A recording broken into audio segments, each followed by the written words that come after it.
उत्तराखंड के टनल हादसे के बाद एक और टनल हादसा। तेलंगाना के एक सुरंग में 8 मजदूर फंसे गए हैं। बचाव अभियान में सेना और एनडीआरएफ शामिल। पीएम मोदी ने तेलंगाना सीएम से फोन पर बात की। सुरक्षा में कमी ना हो तभी रेस्क्यू ऑपरेशन आसान होगा। नमस्कार, आप देख रहे हैं जनतंत्र टीवी और आपके साथ मैं चेष्टा नागर। उत्तराखंड का उत्तरकाशी टनल हादसा जिसने देश को झंझोर कर रख दिया। इस घटना ने पूरे देश को हिलाकर रख दिया था और हमें ये सीख दी थी कि एक छोटी सी चूक किस हद तक जानलेवा हो सकती है। 41 लोग जो टनल के अंदर फंसे थे, उनकी जान बचाने के लिए किए गए रेस्क्यू ऑपरेशन को देखकर पूरा देश एकजुट हो गया था और अब तेलंगाना की घटना ने उन यादों को फिर से ताज़ा कर दिया है जो उस भयानक हादसे से जुड़ी हुई थी। क्या इन दोनों घटनाओं ने हमें कुछ सीख दी है कि हमें टनल सुरक्षा के बारे में और ध्यान देना चाहिए? उत्तराखंड के उत्तरकाशी में टनल हादसे ने पूरा देश सिरा उठा था। उस समय टनल के अंदर 41 मजदूर फंसे थे और जैसे जैसे वक्त गुजरता गया उम्मीदें टूट रही थी। 17 दिनों तक चले रेस्क्यू ऑपरेशन में एनडीआरएफ, एसडीआरएफ और सेनाओं ने मिलकर किसी तरह उन सभी को बाहर निकाला। ये ऑपरेशन सिर्फ एक रेस्क्यू नहीं बल्कि भारत की ताकत, एकजुटता और मानवता का प्रतीक बन गया। अब तेलंगाना की घटना ने एक बार फिर से उन यादों को ताजा कर दिया है। यहाँ भी कई मजदूर टनल में फंसे हुए हैं और एक बार फिर रेस्क्यू ऑपरेशन की भूमिका सामने आई है। प्रधानमंत्री मोदी और राज्य सरकार ने मिलकर इस पर ध्यान दिया, लेकिन क्या ये काफी है? क्या हमें भविष्य में ऐसी घटनाओं से बचने के लिए बेहतर कदम नहीं उठाने चाहिए? उत्तराखंड का रेस्क्यू ऑपरेशन बहुत ही शानदार था और इसमें देश को एकजुट किया, लेकिन क्या ये सच्चाई है कि 17 दिन का समय लंबा नहीं था? इस दौरान कई बार मशीनें फेल हो गई थी और कई बार नई मशीनें मंगानी पड़ी। इस दौरान खाना ऑक्सीजन पाइप के जरिए पहुंचाया गया, लेकिन क्या वही एकमात्र तरीका है? अगर हम टनल निर्माण के दौरान अधिक सुरक्षित उपायों का पालन करते हैं तो क्या ये घटना टल सकती है? प्रधानमंत्री नरेंद्र मोदी ने इस घटना के बाद तुरंत मुख्यमंत्री रेवंत रेड्डी से फोन पर बात की और पूरी स्थिति का जायजा लिया। मोदी ने सुनिश्चित किया कि केंद्र सरकार इस रेस्क्यू ऑपरेशन के लिए सभी जरूरी मदद प्रदान करे। मुख्यमंत्री और उनकी टीम ने तुरंत इस ऑपरेशन को संभाला और राहत कार्य की दिशा में तेजी से कदम बढ़ा दिया है। लेकिन सवाल यह है कि क्या हमें सिर्फ रेस्क्यू ऑपरेशन पर ही ध्यान देना चाहिए या इन घटनाओं से बचने के लिए पहले से उपाय किए जाने चाहिए?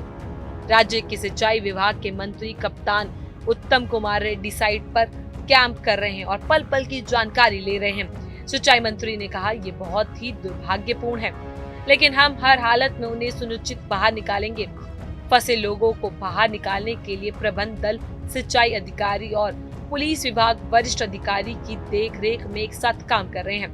मजदूरों को बाहर निकालने में कोई कसर नहीं छोड़ी जाएगी। Srisalem left bank canal tunnel work was started about 20 years back.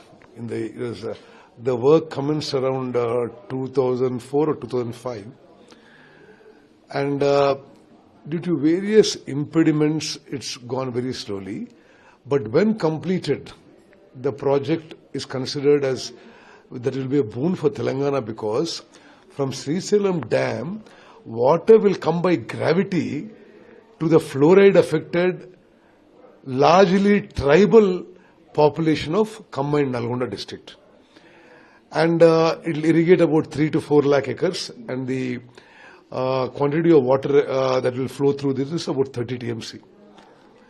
Now, this is a promise made by successive governments to the people and farmers of Telangana that from Srisalem will bring water by tunnel and give it here.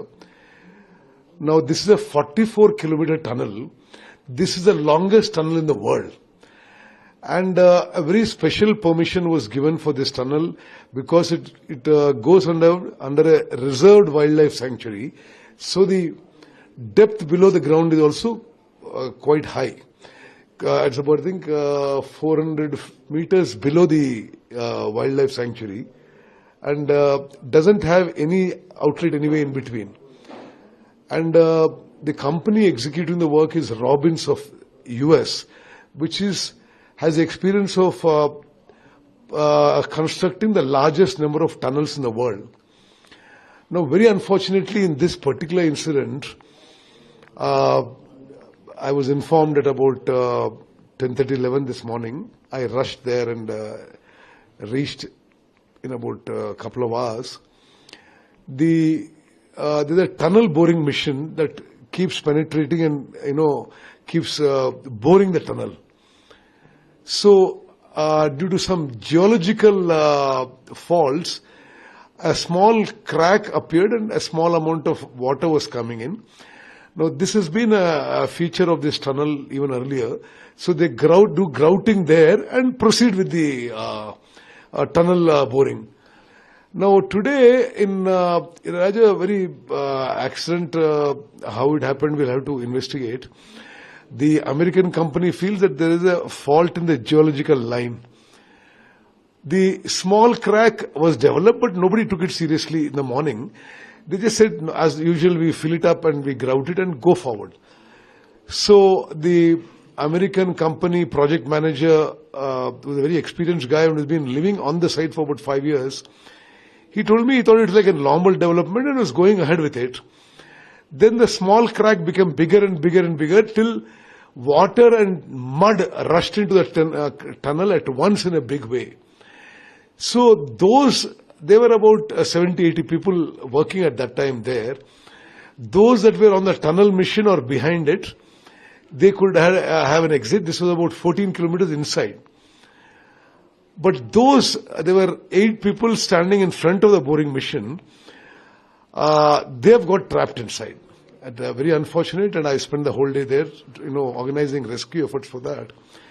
We have requested for the services of the Indian Army and of NDRF. Both have reached the site, and I'll be there early morning again to oversee the rescue operations. We are doing our best to save the lives of 8 people, and then we'll see further what is to be done about this tunnel. Telangana की घटना ने कई सवाल खड़े कर दिए हैं। क्या हमारे निर्माण कार्य और खनन सुरंगों में सुरक्षा मानकों को पहले से ज्यादा कड़ा किया जाना चाहिए? क्या हमें टनल निर्माण से पहले सुरक्षा मापदंडों का और सख्ती से पालन करना चाहिए ताकि ऐसे हादसों से बचा जा सके? हमने देखा कि कई बड़े रेस्क्यू ऑपरेशन में बहुत सारी घटनाएं आती हैं। मशीनों का फेल होना, समय का दबाव और मलबे का ढेर, ये सभी एक जटिल समस्या बन जाते हैं। ऐसे में क्या ये समय नहीं है कि हमें सुरंग निर्माण में नई तकनीक और बचाव उपयोग को लागू करें? उत्तराखंड के उत्तरकाशी टनल हादसे से जो सीख मिली है वह हमें तेलंगाना की घटना से भी मिल रही है। अब हमें ये समझना चाहिए कि सिर्फ रेस्क्यू ऑपरेशन की बजाय हमें सुरंग निर्माण के दौरान सुरक्षा उपायों पर विशेष ध्यान देना चाहिए। इसके अलावा सरकारों और विभिन्न एजेंसियों का जो सहयोग है वो सराहनीय था, लेकिन क्या हमें भविष्य में ऐसी घटनाओं को रोकने के लिए बेहतर कदम उठाने चाहिए? समय आ गया है कि हमें अपनी सुरंग सुरक्षा प्रणाली को और मजबूत करें ताकि भविष्य में ऐसी कोई भी घटना टाली जा सके। ऐसी और भी जानकारियों के लिए आप देखते रहे जनतंत्र टीवी। वीडियो अच्छी लगे तो उसको लाइक करें, शेयर जरूर करें।